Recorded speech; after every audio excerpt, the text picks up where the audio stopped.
Alright, so we are going to balance some chemical equations. You said you were having trouble, so let's go ahead and look at a couple of examples. We'll walk through them. Your first step is to identify the reactants and products on each side. I know that my reactants live on the left side of the arrow and my products live on the right side of the arrow. Your second step is to write down how many of each element you have on each side. So I have sulfur, oxygen, hydrogen, and iodine. So I'm going to write down sulfur, oxygen, hydrogen, and iodine, and then I'm going to count the number of molecules that I have on each side. I have one sulfur because there's no coefficient right here, there's no subscript right here, and there's no coefficient yet, so I have one. Oxygen, I have 1, 2, I know that from that 2 subscript right there. Hydrogen, I only have 1, and iodine, I only have 1 because there's no subscript right here. If I go over to the other side, and I must have written this down wrong,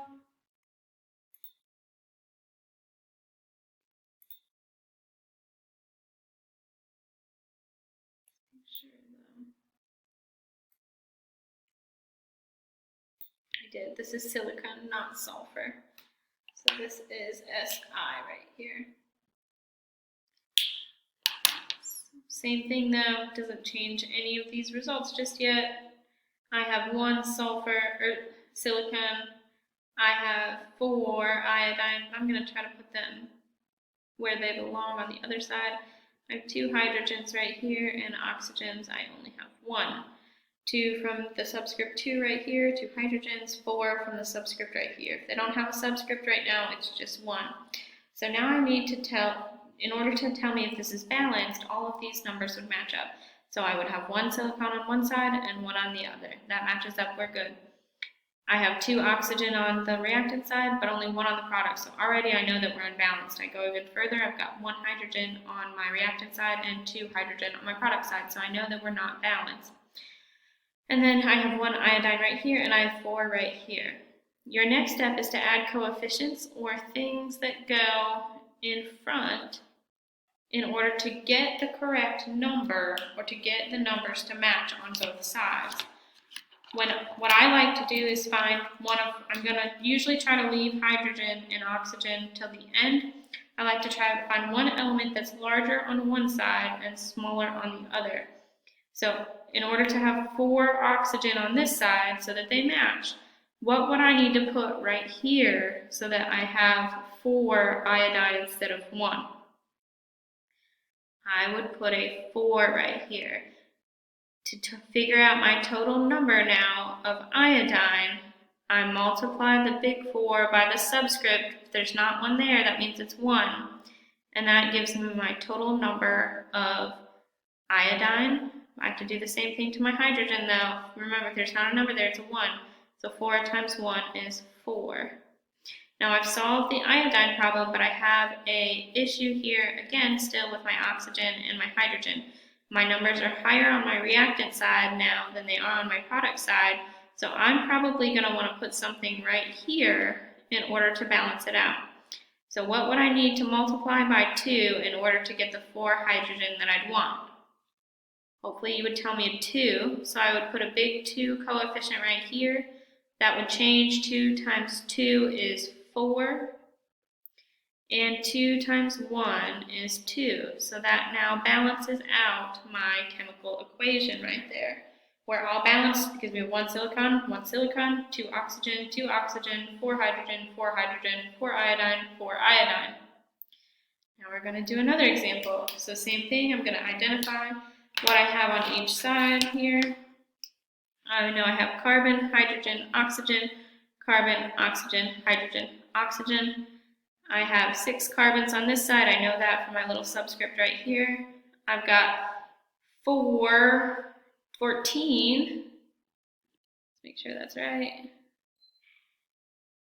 Yep, 14 hydrogens right here and 2 oxygens right here.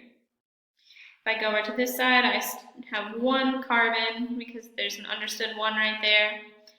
I have 2 hydrogens and I have 3 oxygens, 2 coming from the carbon dioxide, 1, 2, and 1 coming from the oxygen, so I have 3 total. Now I told you what I usually do is look for the area where I'm highest.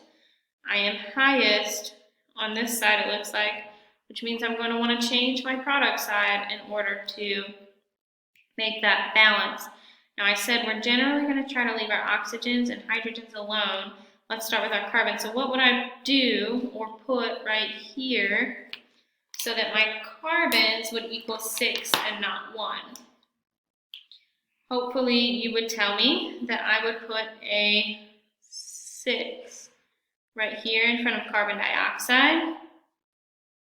That would change my carbon dioxide number to 6 because 6 times my subscript of 1 is 6, but 6 times my subscript of 2 is 12, plus the 1 oxygen from over here, and now I've got 13 total oxygens. Obviously, I've made a little bit of a mess. We're going to try and balance out our hydrogens now. So I've got 14 hydrogens over here, but only 2 here. So what number needs to go in front of H2O in order to get 14 hydrogens? Hopefully you're doing the math here. So what times 2 equals 14? That number is 7.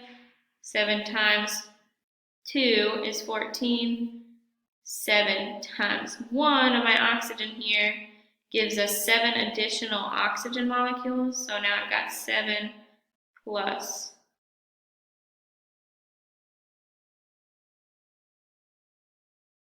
12.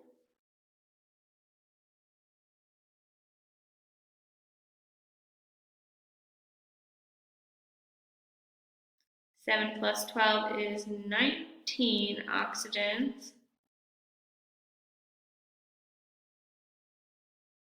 This one might be one of the ones we cannot do.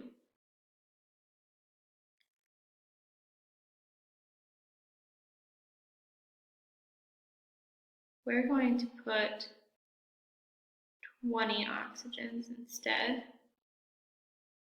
for the purpose of this one. 20. So what would I put right here? So instead of 2 oxygens, I had 20.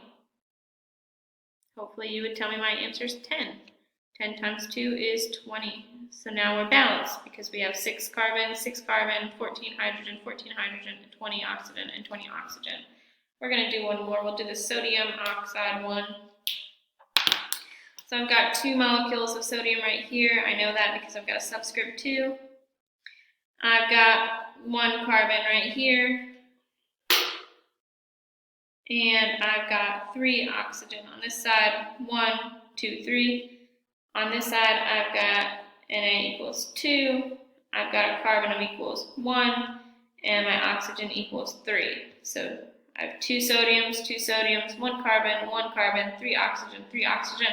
This one is actually balanced all on its own without coefficients.